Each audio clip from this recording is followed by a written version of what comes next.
Welcome to The World Today. I'm Amarachi Ubani. Here are the headlines. All eyes on Balmoral Castle, where the Queen is resident. Members of the royal family are there as concerns grow over the Queen's health. The U.S. approves nearly $2.7 billion in new aid for Ukraine, including $675 million in weapons. Plus, suspect in Canada's stabbing spree dies of apparent self-inflicted wound.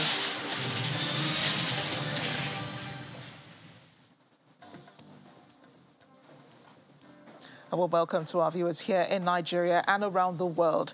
I'm Amarachi Ubani. We're following very closely updates around the Queen's health. We understand just a while ago, Prince William, Andrew and Edward landed in Aberdeen and are making their way to the Balmoral Castle, where the Queen has been resident all summer.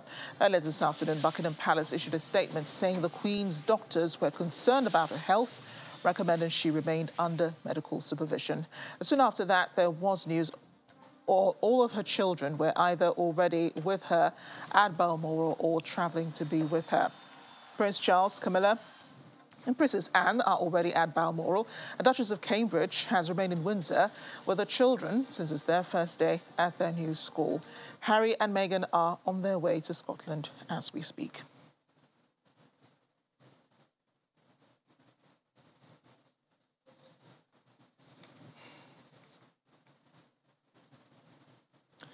We're supposed to be rolling live shots from Balmoral. We'll be bringing you that as soon as we can, as we continue to monitor the situation around the Queen's health and those members of the royal family also arriving at Balmoral Castle, as well as the situation in Buckingham Palace.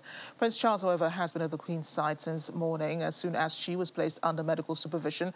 The Queen, Britain's longest reigning sovereign and the world's oldest monarch, has been suffering from what Buckingham Palace has called episodic mobility problems since the end of last year. Buckingham Palace says the Queen remains comfortable and at Balmoral.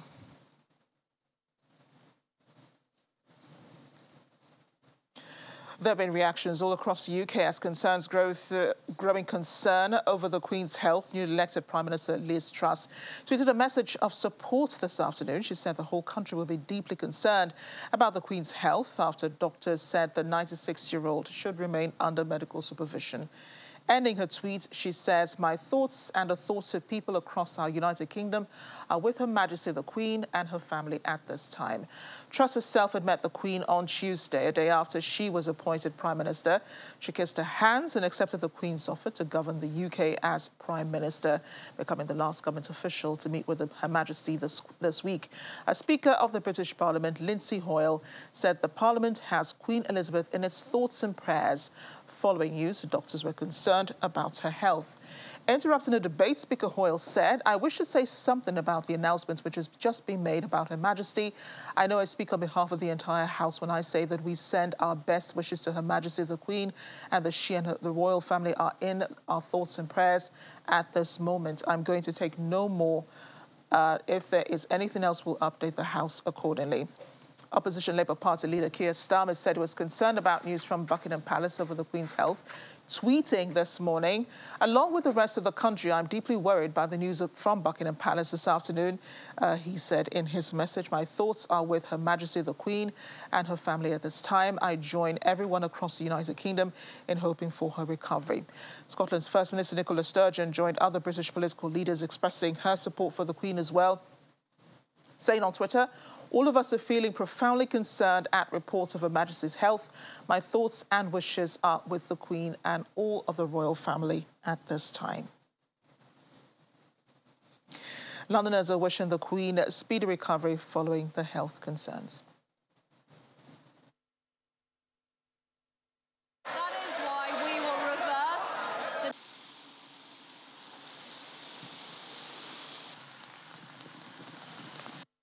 I know she's in very good health, and I just wish she'd end her days in peace and, you know, carry on doing what she's doing when she enjoys doing it. I wish she recovers, and I hope the family, well, that they navigate through this difficult period together, united, and that they find peace in whatever happens.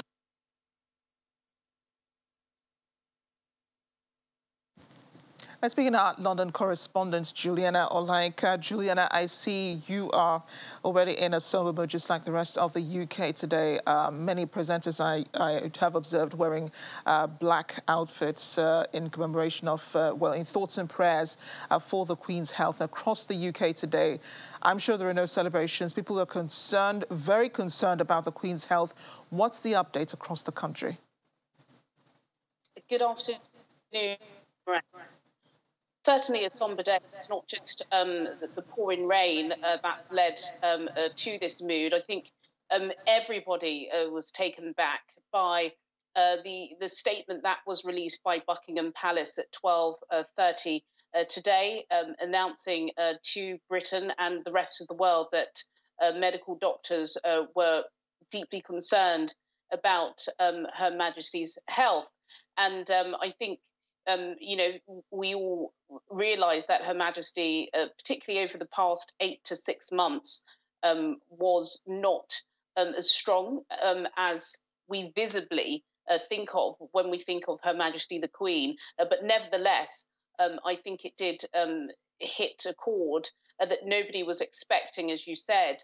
A statement was read out in the House of Commons today by the Speaker, Sir Lindsay Hoyle. I know that the former Chancellor, Nadhim Zahawi, was clearly aware of that information before the official statement was released by Buckingham Palace, because he swiftly came in and whispered into Liz Truss's ear, and we saw the shock and horror on her face before the announcement was made to Sir Keir Starmer, the leader of the Labour opposition party. I certainly don't speak for the 67 million people living in this country, but I think it's pretty fair to say that it's almost impossible to think of living in Britain without the Queen.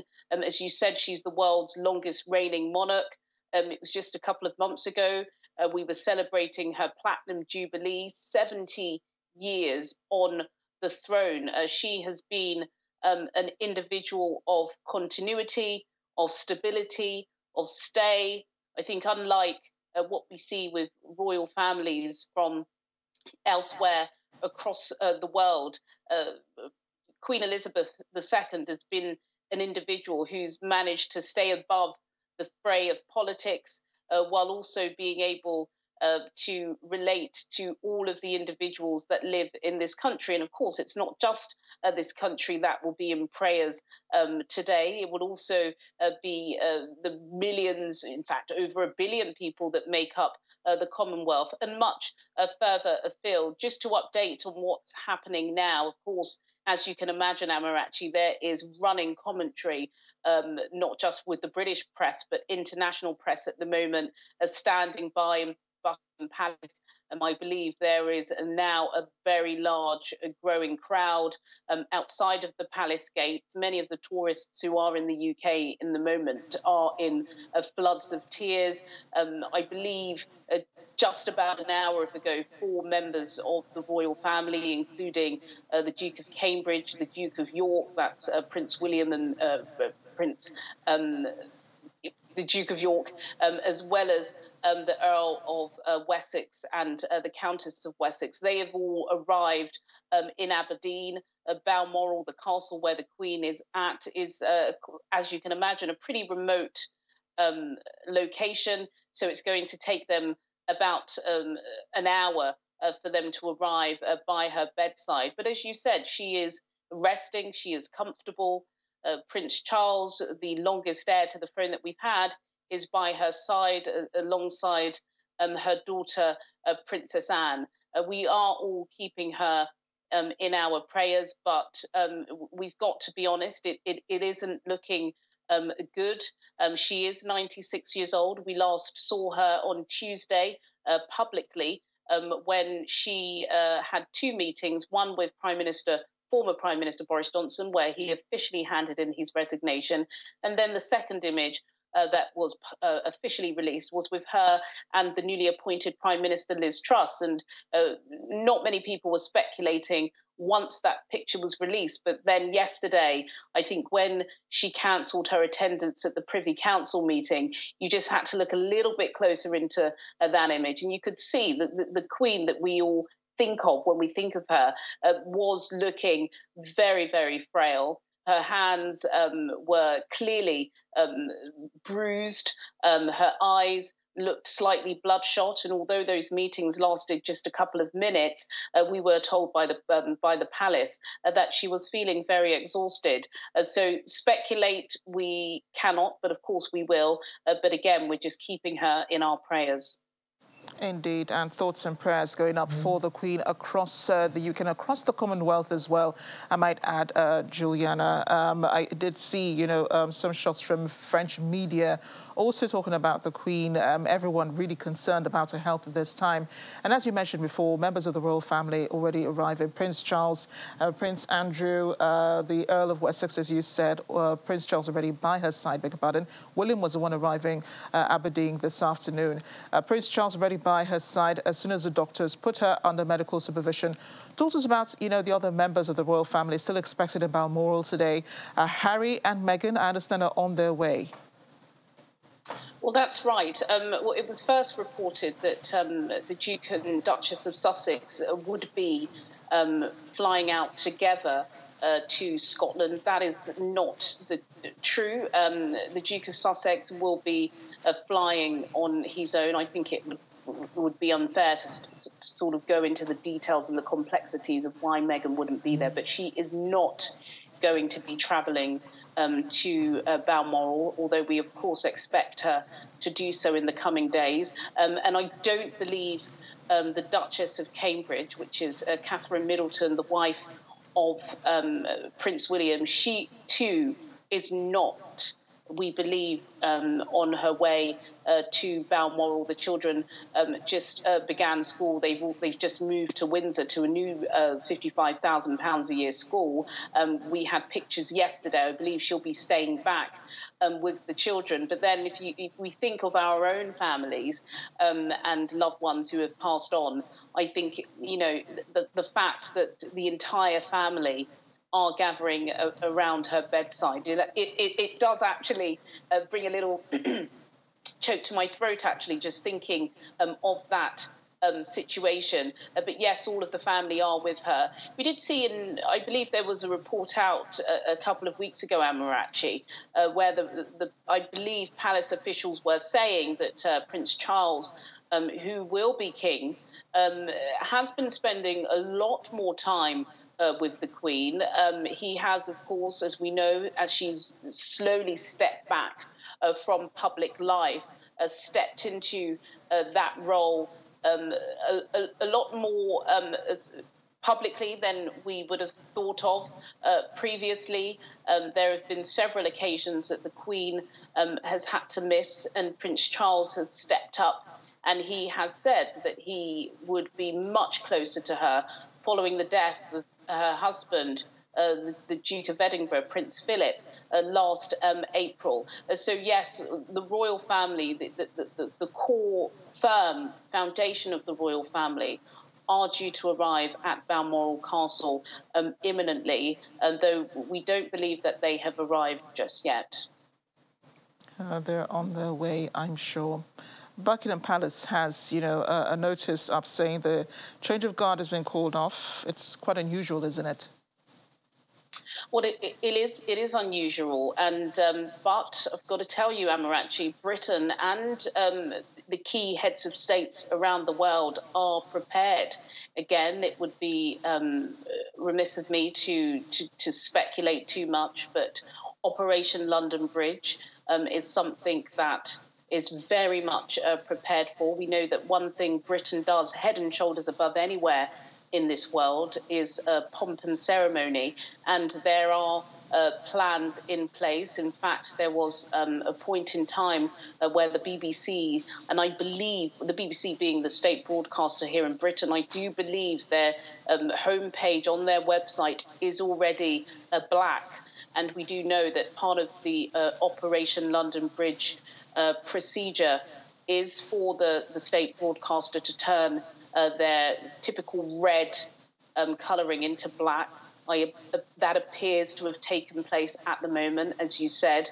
The vast majority of broadcasters here in Britain are now in black clothing in respect to Her Majesty the Queen, and there is a system that is very much in place and ready to go if indeed we do hear what we're expecting to be hearing from the palace in due course. The palace famously do not give any running commentary on the Queen's health. All of the updates that we've had over the past couple of months have been brief, but none have been as stark in terms of wording that we heard at 12:30 p.m. when they did say that they are concerned for her health and she remains under medical supervision. So if the inevitable does happen, which we hope doesn't happen, then there will be a very robust system in place where phone calls will be made to heads of state, news broadcasts will be stopped. You mentioned the French media, Amarachi.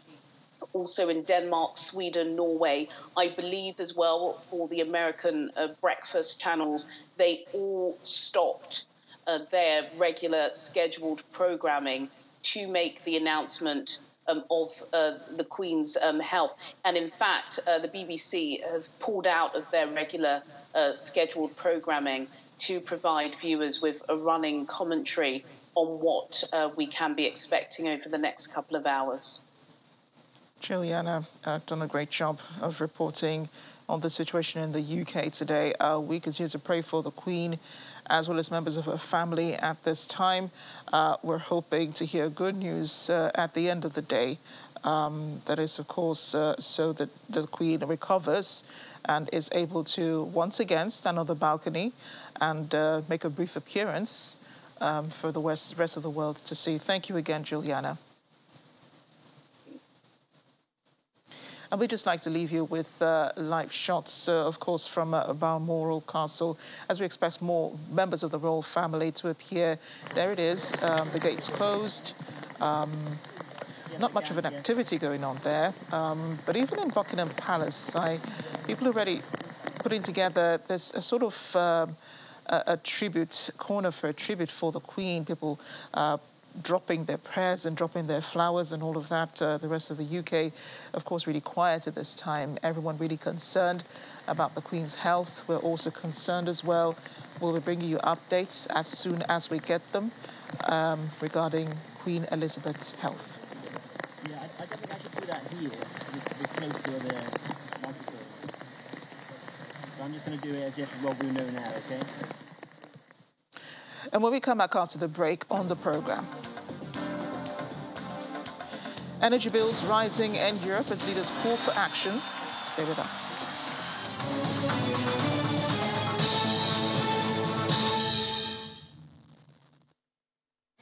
Welcome back. And now we're covering the updates on the Russian invasion of Ukraine.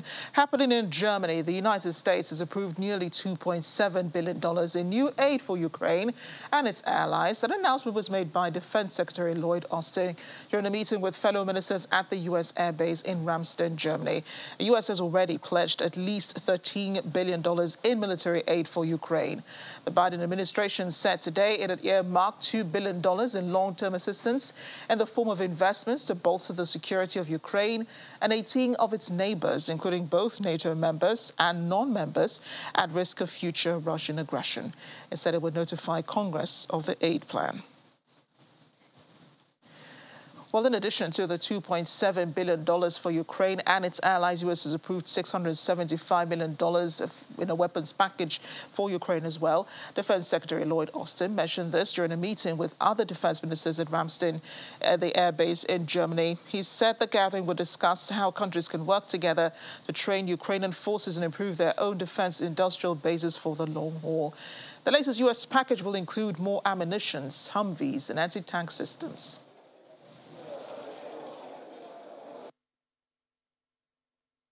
And we must evolve as the fight evolves. In the weeks since the contact group last met, the United States has committed another $6.3 billion in security assistance to Ukraine. And yesterday, the President approved the latest tranche of U.S. assistance to Ukraine, valued up to $675 million. We established this contact group as the free world was racing to meet Ukraine's most urgent requirements. But today, this contact group needs to position itself to sustain Ukraine's brave defenders for the long haul. And that means a continued and determined flow of capability now. It means moving urgently to innovate and to push all of our defense industrial bases to provide Ukraine with the tools that it will need for the hard road ahead. The war is at another key moment. Russian forces continue to cruelly bombard Ukrainian cities and civilians with missiles and artillery fire. But Ukrainian forces have begun their counteroffensive in the south of their country.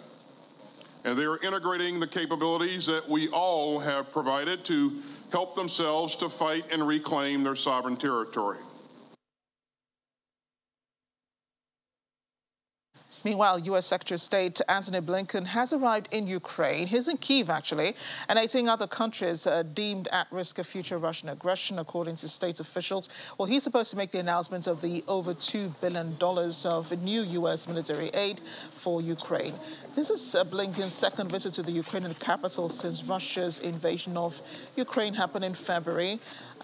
Ukraine reported progress in its efforts to retake territories seized by Russia near the second largest city, Kharkiv. Mr. Blinken, met Ukraine's Foreign Minister Dmytro Kuleba. He saw U.S. diplomats and even visited a children's hospital where he met youngsters injured from Russian bombardments. He met with staff and chatted with the young patients, where he was accompanied by the country's famous mine-detecting dog patron. Wonderful. EU energy ministers are set to meet today for an emergency meeting in Brussels, discussing the response to soaring energy costs, which are threatening people and businesses with ruin this winter. European Commission President Ursula von der Leyen proposed measures on Wednesday to pull down rocketing gas and power prices. They include an EU price cap on Russian gas, an EU-wide cut in electricity demand, and a windfall levy on non-gas generators. EU ministers will discuss the measures during their meeting. They're not expected to formally approve any policies, but should make clear which options have stronger support, giving Brussels a steer on what should make it into the final proposals.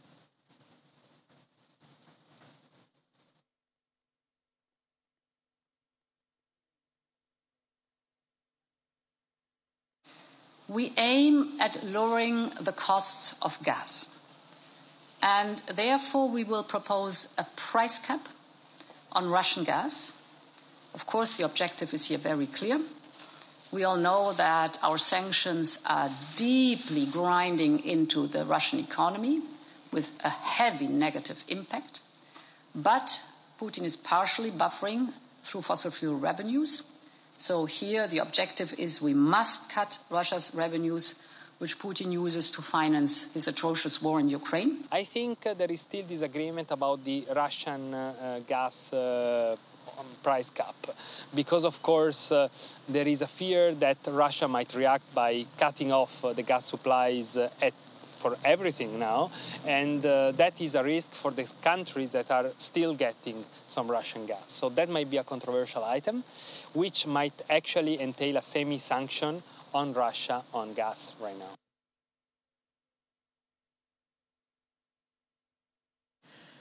Now, Britain's new leader, Liz Truss, capped soaring consumer energy bills for 2 years earlier today in a package to limit the economic shock of war in Ukraine that could cost the country more than £100 billion. With Britain facing a lengthy recession sparked by a near quadrupling of household energy bills, Truss set out what she described as bold and immediate action to protect consumers and businesses just 3 days after she took office. She said the new methods of supply would also be introduced, with a moratorium on fracking being dropped and a new oil and gas exploration licenses issued for the North Sea. She said average household energy bills would be held at around £2,500 a year for 2 years, staving off the expected 80% leap that was due in October that threatened the finances of millions of households and businesses. Mr. Speaker, I beg to move the motion. Earlier this week, I promised I would deal with the soaring energy prices faced by families and businesses across the UK. And today I am delivering on that promise. This government is moving immediately to introduce a new energy price guarantee that will give people certainty on energy bills. It will curb inflation and boost growth. This guarantee, which includes a temporary suspension of green levies, means that from the 1st of October, a typical household will pay no more than £2,500 per year for each of the next 2 years while we get the energy market back on track. We will deliver this by securing the wholesale price for energy while putting in place long-term measures to secure future supplies at more affordable rates. We will also support all businesses, charities and public sector organisations with their energy costs this winter, offering an equivalent guarantee for 6 months. After those 6 months, we will provide further support to vulnerable sectors such as hospitality, including our local pubs. My right honourable friend, the Business Secretary, will work with business to review where this should be targeted to make sure those most in need get support. This review will be concluded within 3 months, giving businesses certainty. In the meantime, companies with the wherewithal need to be looking for ways they can improve energy efficiency and increase direct energy generation. A French tableware maker, Duralex, whose study drinking glasses are ubiquitous in schools and corporate canteens, will stop production for at least 4 months over what the CEO describes as brutal, crazy gas and electricity costs. Companies across Europe are scrambling to find ways to keep producing despite energy prices taken to record highs by the war in Ukraine. Sometimes the only solution is to stop, at least for a while. And that's what's happening to the 77-year-old household brand known in France and beyond for its glasses that rarely break and have a production number at the bottom, which school children joke is their age. A company whose turnover was on the rise this year has 6 months of stock and can continue to sell glass-made tableware and oven dishes in the meantime. But the cost of buying the energy Duralex needs for its oven to melt silica at 1,500 degrees Celsius into glass would have been doubled from October to November to impossible amounts.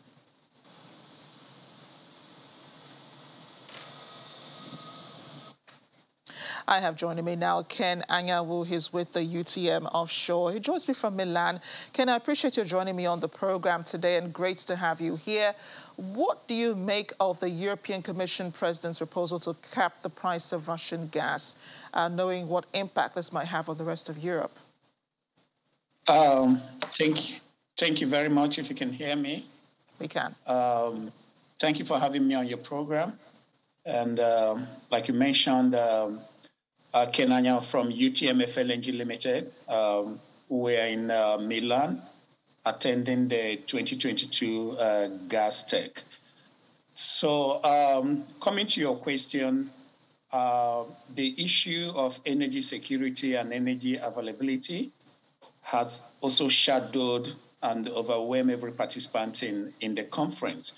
UTM FLNG participated in most of the leadership forums they had, and these discussions centered more on how to provide gas and secure gas. For us in Nigeria, because we have a diversified source of energy, we are still using most of the unconventional ways in our homes, but to the countries in Western Europe and that rely heavily on this for the presence of gas to run their homes, to run their factories. So the availability of this gas becomes really a way of living for them. In February this year, you all are aware that Russia invaded Ukraine, and that has led to the shortage of gas across most of European nations. So the president of the European Council has come up with this program to cap the price of gas, Russian gas. And what this means in essence is you let them sell above the production price, but below the market price. So the whole idea is to restrict the amount of revenue available to the Russian president to continue to prosecute this war. And you will recall that Italy has been the country that has championed in the last couple of months to get other European nations to support this price cut.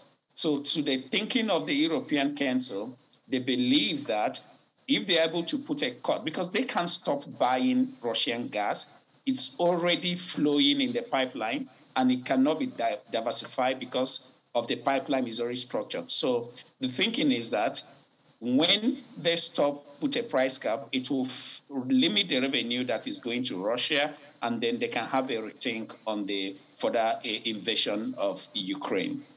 But isn't this shooting themselves in the foot? Because if they're going to put a cap on Russian gas, Russia can also decide not to distribute gas to the rest of Europe. Yeah, that's quite correct and this position of yours has been shared with several European countries. And that's why there has been some time taken to come to this compromise. Even it's going to be a hard nut to sell to most of the nations in Europe because they feel that Russia has options. When you put a price cut, Russia can as well say, we are not selling to Europe anymore. And there are some countries that will be in a better state. So it's a position we found ourselves.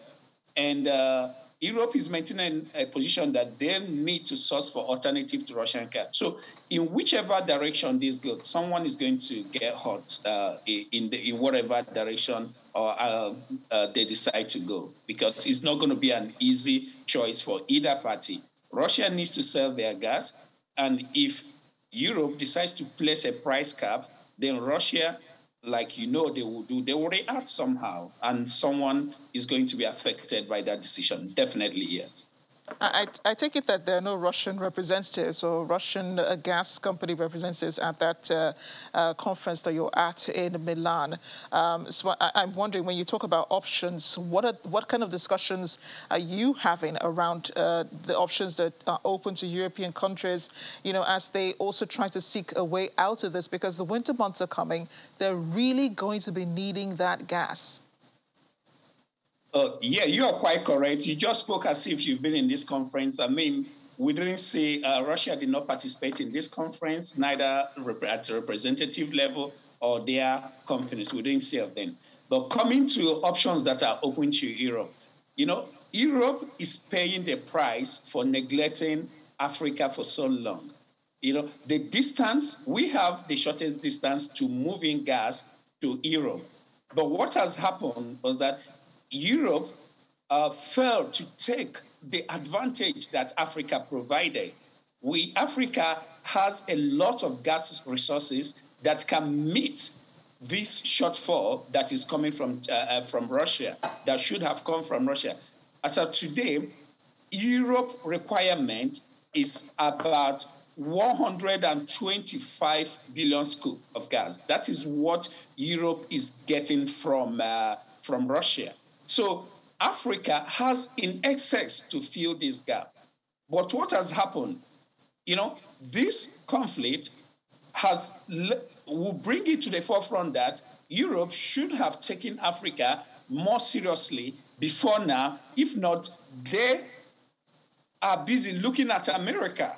They are looking at getting gas from America to close the gap. But right now, Africa presents. And when we talk about Africa, Africa has huge, enormous resources. And when you talk about Africa, we're indeed talking about Nigeria.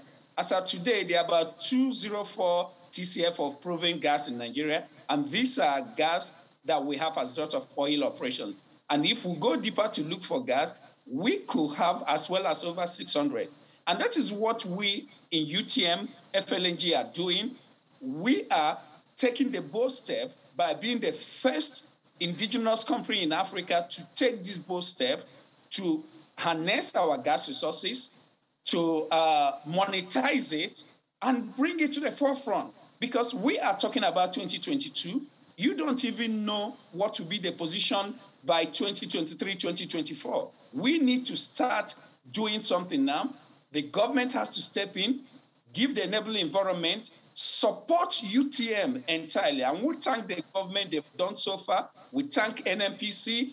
We thank the regulators. They've been very, very fantastic in their support, in supporting UTM to achieve what they're achieving so far. So in answering your question, the hope and the look ahead for Europe to bridge this gap is Africa, and Africa is Nigeria.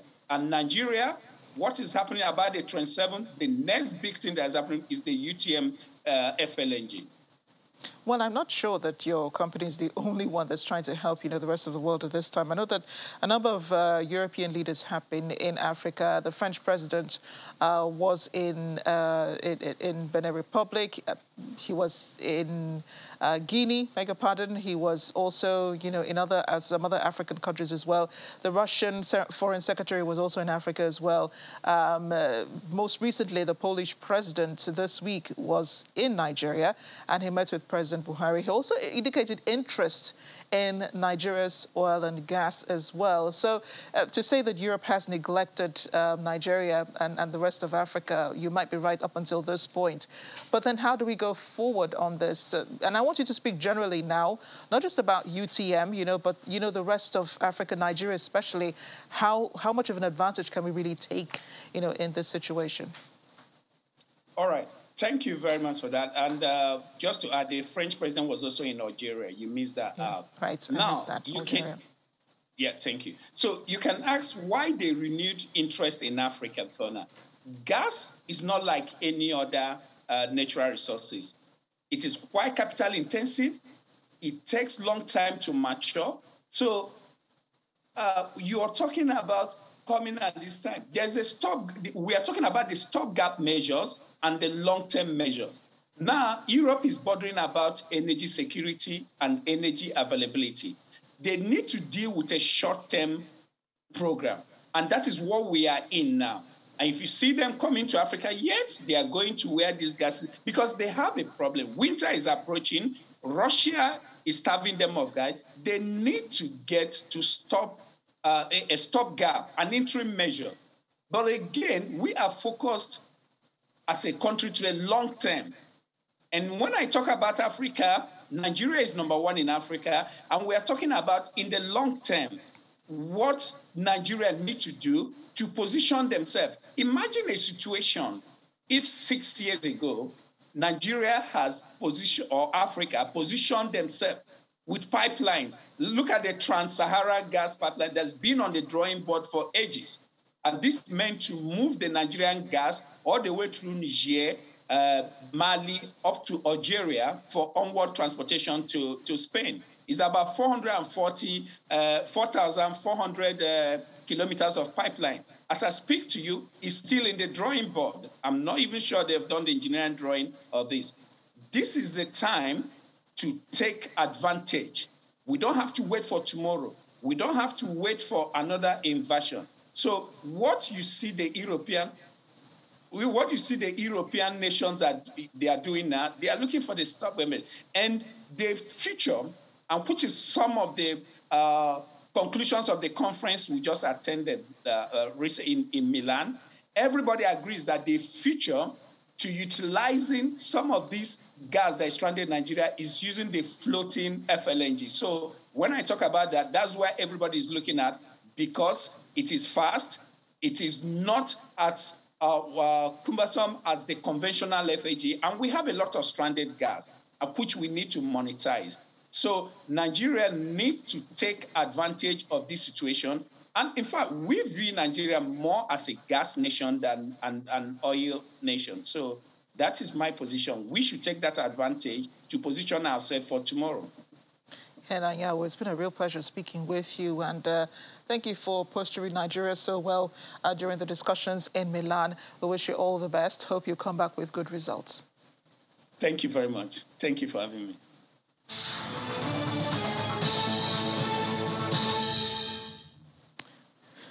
Still ahead on The World Today.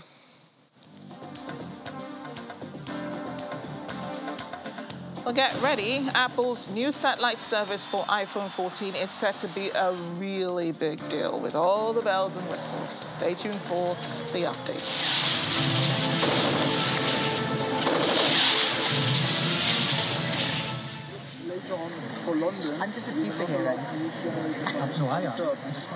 We're still monitoring events at Balmoral Castle in Scotland, where the Queen is under medical supervision. According to a statement from Buckingham Palace, the doctors are concerned about her health. The 96-year-old monarch is said to be in a comfortable position. All of her 4 children, however, Prince William, are in Scotland to be with her. Prince Charles has been with her since morning. Prince Harry is said to be on his way. There are well-wishers gathering at the gates. We can't see them because of the camera position, but they are there. They're also outside of Buckingham Palace in London. The messages of thoughts and prayers and concern over the Queen's health have also been pouring in. A new UK Prime Minister Liz Truss said the whole country will be deeply concerned by the news. The Archbishop of Canterbury says he is sending his prayers, and the First Ministers of Scotland and Wales also say they have the Queen in their thoughts and prayers. A Range Rover has been driven by Prince William, we understand, carrying Prince Andrew, Prince Edward and Edward's wife Sophie in to the Balmoral Castle. This happened a while ago. As we also said, there are people also, at the entrance, close enough, I think, close enough as they can get to the gates of Balmoral, braving heavy rainfall this September 8th afternoon, where the Queen has been since the summer. It's been a holiday home since July. She has been there because it's warmer, feels more comfortable there. Prince's health has been declining over the past few months. The situation today, of course, troubling everyone. There have been reactions across the world as well. Justin Trudeau of Canada, the Prime Minister of Canada, has tweeted his well wishes to the Queen and the royal family, saying, "My thoughts and the thoughts of Canadians across the country are with Her Majesty Queen Elizabeth II at this time. We're wishing her well and sending our best to the royal family." There are crowds gathering at Buckingham Palace as well. I will be getting live videos as soon as we can. A statement from the palace this morning said the palace has gone further. They've increased, the information they have out there, saying the key phrase in the statement that they released this morning was that doctors are concerned about the Queen's health. Our thoughts and prayers also with the royal family at this time. We're praying for the Queen's quick recovery and for the royal family as well. A new report reveals that Sub-Saharan Africa is the only region in the world where the number of children and young people who are out of school is growing. That's according to UNESCO. It says about 98 million children and young people are out of school in Africa more than any other region in the world. Since 2009, the out-of-school population in the continent has increased by 20 million. The region is with the second highest out-of-school population is Central and Southern Asia with 85 million. 3 countries with the most children and young people excluded from education are India, Nigeria and Pakistan. Nigeria has an estimated 20 million children and young out of school. Ethiopia, 10.5 million. The Democratic Republic of Congo, 5.9. And Kenya, 1.8 million. UNESCO says school closures and disruptions caused by the COVID pandemic have probably increased learning losses and dropouts, especially amongst vulnerable populations. Director of the Global Education Monitoring Report, Manos Antonisis, says we must step up our support for those who are being deprived of their opportunities, keeping a watchful eye on those who struggled on their return after COVID-related school closures. We're in Gambia now, where authorities are investigating a paracetamol syrup's suspected link to the deaths of dozens of children from kidney failure. According to Gambia's Director of Health Services, Mustafa Bitaye, dozens of children have died in the last 3 months, and autopsies suggest the possibility of paracetamol. E. coli has also been cited as a possible cause of death. It's not clear now which brand of paracetamol is being investigated. A current tally of the number of children who have died is not also officially available, but last month, health authorities said 28 deaths were recorded. The health ministry said hand washing should be encouraged in all clinics. It cited symptoms such as difficulty passing urine, fever and vomiting, which could lead to kidney failure. French prosecutors have found no evidence that members of the French armed forces played a role in Rwanda's 1994 genocide. That's according to a statement from the French Public Prosecutor's Office, which said it had decided against reopening a case into the issue. France has struggled for decades with its role in failing to halt the killing by extremists from the Hutu majority of more than 800,000 Tutsis and moderate Hutus. The Hutu-led government of the French-speaking country had close relations with Paris at the time. An independent commission of historians in March 2021 absolved France of direct complicity but blamed it for failings to foresee the slaughter. It said in the report to President Emmanuel Macron that French officials at the time had been blinded by a colonial attitude and that the French government bore a serious and overwhelming responsibility. In May 2021, the French Prosecutor's Department concluded that there were no grounds to pursue legal claims that France bore responsibility for enabling the genocide. China's Ministry of Commerce has announced that the Biden administration's decision to extend additional tariffs on Chinese exports will result in more losses for businesses and consumers in the United States. The ministry spokesperson, Xu Zhuteng, made the above remarks at a press briefing when responding to reports that U.S. President Joe Biden was holding back on a decision to lift Trump-era tariffs on Chinese goods while seeking other ways to aid businesses. She says China holds that the U.S. additional tariffs on Chinese exports based on Section 301 are not good for China, the U.S., or the whole world. Against a challenging backdrop of high inflation, the United States' decision to extend the additional tariffs on Chinese goods will certainly bring more losses to a large number of U.S. enterprises and consumers.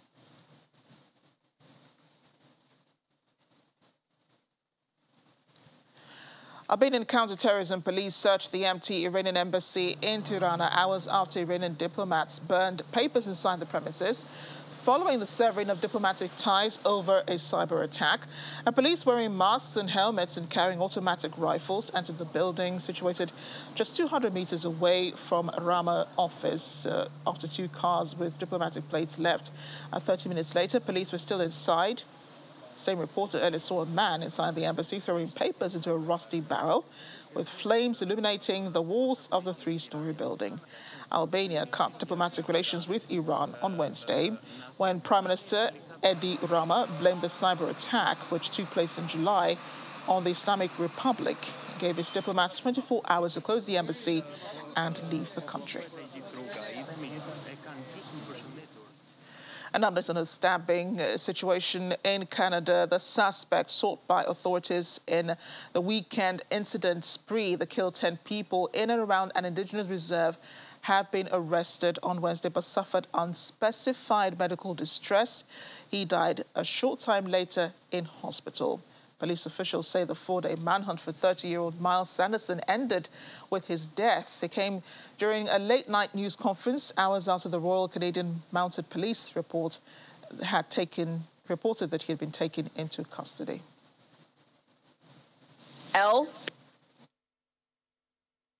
Waka RCMP received a 911 report of a break-and-enter in progress in Waka's detachment area. Further information provided stated Miles Sanderson was standing outside of a residence northeast of Waka and was armed with a knife. Sanderson stole a white Chevrolet Avalanche truck with Saskatchewan license plate 953LPL and fled the property. The homeowner was not physically injured. At 2:49 p.m., an emergency alert was issued to help ensure the safety of residents in the Waka region and travelers on the highway. Between 2:49 and 3:35, the Saskatchewan RCMP Operational Communications Centre received more than 20 calls from the public with potential sightings of the white Chevrolet Avalanche.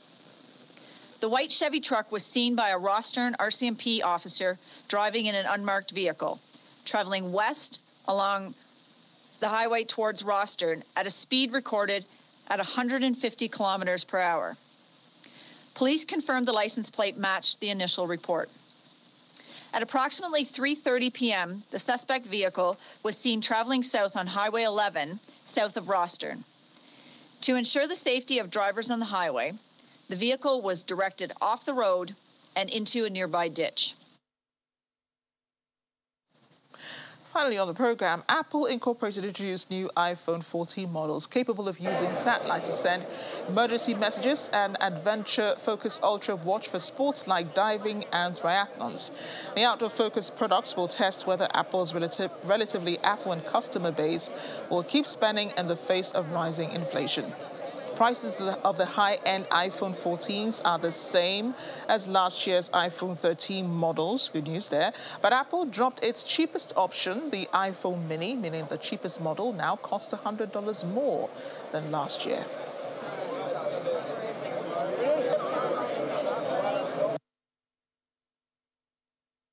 I think the biggest news for me was the release of the satellite service for iPhone 14. There's been rumors of this, honestly, for about a year and a half, and it wasn't clear whether or not they were going to actually do it.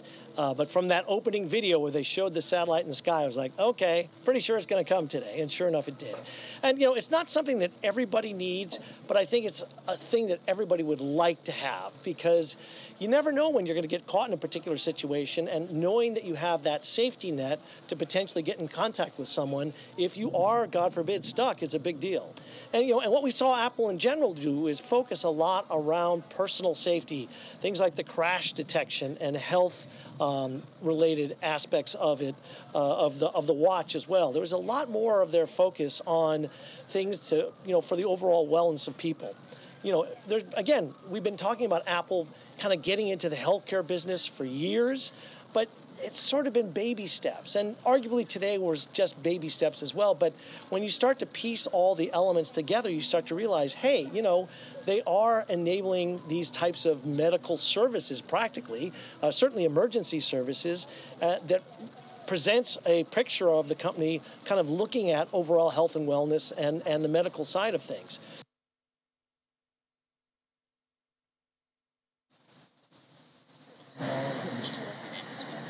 And just to let you know, our eye is still very much on Balmoral Castle, where the Queen is under medical supervision and advice from her doctors who are concerned for her health. All of her 4 children and Prince William are now in Scotland with her, Prince Charles arriving very early. Thoughts and prayers have been offered all over the country. The Archbishop of Canterbury is saying he's sending his prayers. First Ministers of Scotland and Wales also saying the Queen is in their thoughts. That's the program today. Thanks for watching. I'm Amarachi Ubani.